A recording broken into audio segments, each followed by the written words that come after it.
Hello and welcome back to the PSD to HTML FlatDesign build. In this lesson, we're going to export some images from Photoshop, the only images that we'll be needing for this particular project, and we're going to export them into this Site02 folder. So what I've done is I've taken the files from the Site01 folder, copied them into this Site02 folder, and I've also added, if we open that up, I've added an image directory, img, and inside that images directory, I've already imported the social media icons that we'll be using. I've imported the original GIF files for those icons that we'll be using for this course. The rest of the images we're going to be exporting right now. So I'm going to jump back into Photoshop to our flatdesign.psd file, and we're going to start exporting these images. So I've zoomed in to 100% so we can see this a little bit better. And up at the top, there's really nothing we need to export. The first items we need to export as images are going to be our navigation left and right arrows for our content slider, and then the portfolio pieces, and then we'll also be exporting the monitor and the video camera icons. So let's get started. There are numerous ways we can export these images. We could try to use slices, we could turn off layers and turn on only the layers we need and then crop the images. But what I'm going to do is I'm going to create a new image in Photoshop or a new Photoshop file, and then we'll drag the elements, the graphic elements that we need into that new file. So I'm going to start by hitting Command N on a Mac or Control N on a PC to create a new file. And I just want to make sure that this Photoshop file we're creating is larger than it needs to be so that whatever graphics we drag into it will be large enough. And I want to start with our navigation arrows here, so it doesn't need to be too large. I'm just going to make it 100 by 100 pixels for now, and that should be large enough. Then we'll go back to our FlatDesign build, and I want to select this left arrow for our content slider. So one way we can do that is we can select the Move tool, and then with the Move tool selected, we could right-click on that item, and we get a pop-up of all of the layers in context. So the white arrow that I right-clicked on is in the Shape 1 layer that's selected here. And you'll notice that it's indented underneath a layer called PREV for previous. That previous layer contains both this shape, the left facing arrow there, and the circle behind it, which is in this ellipse 2 layer. So if we click on this PREV, then if we look over in our layers panel, we can see that that PREV group is selected there. And we can expand that group out just to see that we have those 2 layers there. I'm going to collapse that group again. And then with that group selected, I'm going to use the Move tool. I'm going to make sure that Auto Select is turned off. We don't want that turned on, so make sure that that checkbox is unchecked. And then again, with that previous group selected, I'm going to click and drag that up to the tab for our untitled document. And then if we want to just drop it in the center of our file here, we can hold on to Shift and then release your mouse key or your mouse button, and that will drop it right in the center of the file. Now I want this to have a transparent background, so I'm going to drag this background layer to the trash can icon, and then we're just going to trim this layer down. So we'll go to the Image menu, click on Trim, and I want to trim based on transparent pixels. That'll trim away all of the excess transparent pixels around the edges, and I want to trim away the top, bottom, left, and right. So make sure that all 4 of those checkboxes are checked. So we'll click on OK, and we see that trims it down just fine. So then we need to save it. So I'm going to use the Photoshop keyboard shortcut, Command, Shift, Option, and S to save for web. If you're using a PC, then it would be Control, Shift, Alt, and S. And from the drop down on the presets up here at the top, I want to choose PNG24 because PNGs handle transparency a lot better than GIFs do. So we'll choose PNG24, make sure that transparency is checked, and then we'll click on Save. So I'm going to save this in the Project Files folder, under the Site02 folder, under the IMG folder, and we're going to call this slider-left.png. So we'll save that, and then we don't really need to pull the right arrow into this particular file. All we need to do is flip this one over and we'll get the effect that we want. So we can do that 2 ways. We can hit Command T to transform it and then just rotate it around 180 degrees like so, or Command Z to undo that. Or we can go to the Edit menu, go to Transform, and click on Flip Horizontal, and it will flip it over that way. So once we've done that, then we just save for web again, Command, Shift, Option, and S, or again on a PC, that would be Control, Shift, Alt, and S.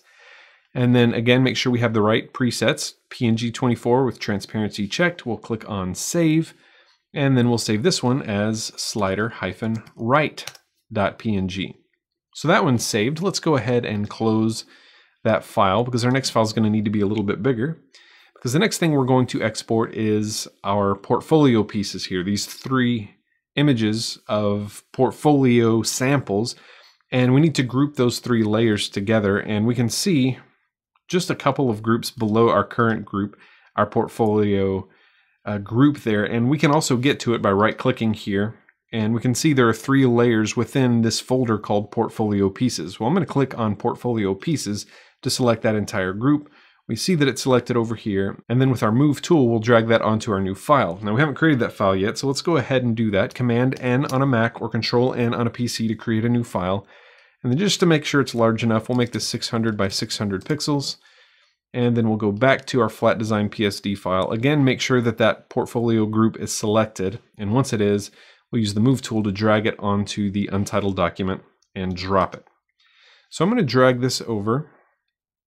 And for this particular piece, if we look at our design, that particular piece is on a white background, and white backgrounds are pretty easy to match up, so we don't have to worry about transparent edges or transparent backgrounds here.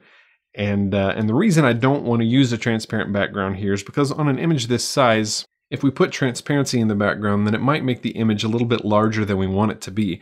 We want to try to keep our image size pretty small here. So what I'm going to do is just trim based on this background color, trim based on this white instead of based on transparent pixels. So all I need to do is go to the image menu, go down to trim, and we're going to trim based on the top left pixel color instead of based on transparent pixels. Again, we want to trim away top, bottom, left, and right, so we'll click on OK, and that'll trim that down just fine. So then we'll again use the Save for Web shortcut, Command-Shift-Option and S, or on a PC, Control-Shift-Alt and S.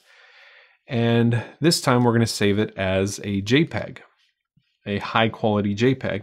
And you'll see that we have a nice small file size of 30K there, and that works just fine. So we'll click on Save. And again, we're going to save that in the IMG folder, again under the Site02 folder. And I'm going to save this one as portfolio.jpg. Then we'll jump back into our FlatDesign file, and we only have 2 more items to export, because remember, I've already included our social media icons in that folder. So we just need to export the video camera and the monitor. I'm going to do the video camera first because it's a little bit larger. So I'm going to right click anywhere on that video camera, and we can see that this has a few layers contained within a group called video camera, and it's that entire group that I want to move. So I'm going to click on the video camera group, and we see that that group is now selected over here in the layer panel. If you want, you can also just expand and contract all of these groups until you find the group you're looking for. But again, we're looking for this video camera group. And if you want to make sure you have the right group selected, you can click on this eye icon here to make it invisible, and then click on it again to turn it back on. And that is the group that we want. So I'm going to grab that, now that that group is selected, and drag it onto our new tab. And we'll just drop it there on the same file that we were using before. But we'll just drag this portfolio pieces group to the trash and drag the background layer to the trash. And actually, let's leave that background layer there for a second and give it a different color background. So I'm going to fill it with black.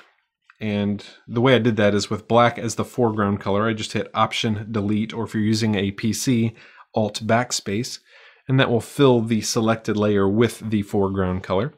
And I just did that because I want to make sure that that everything looks okay here. We can hit Command-1 to zoom into 100% or Control-1 on a PC. And that looks pretty good. So now let's trim the image again by going to Image, Trim.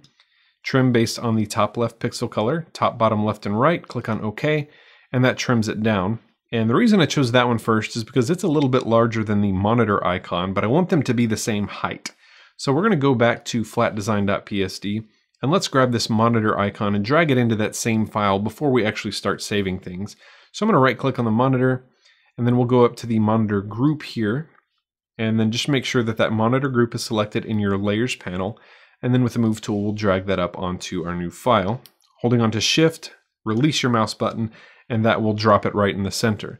Now we see a small problem if we turn off our video camera icon there and just leave our monitor turned on, we can see that it's cutting off a couple of pixels down here at the bottom. So I'm going to zoom in, and then with that monitor layer selected here, that monitor group selected, I'm going to hit Command T on a Mac or Control T on a PC to transform that, and then we just want to resize it up a little bit, like so, so that we can see the entire bottom portion of that monitor there. And then once we do that, we can recenter that item. Command 1 to zoom out to 100%, and that looks pretty good. So we have our monitor there. I'm going to turn off the background layer, and I'm going to leave all of this extra spacing on the side because I want the monitor image to be the same size as the video camera image. So we'll turn off the video camera layer for now and turn off the background layer, and then we'll save for web, Command Shift Option and S, or on a PC, Control Shift Alt and S. We'll change our preset to PNG24, click on Save, and then in our IMG folder, we'll save this as monitor, if we can spell it right, there we go, monitor.png. Then we'll turn off the monitor layer and turn on the video camera layer, and then save for web again, and this time we're going to save as camera.png. So with all of our images exported, we can now move into the next video where we'll get started actually creating our website. So thank you for watching, and I'll see you then.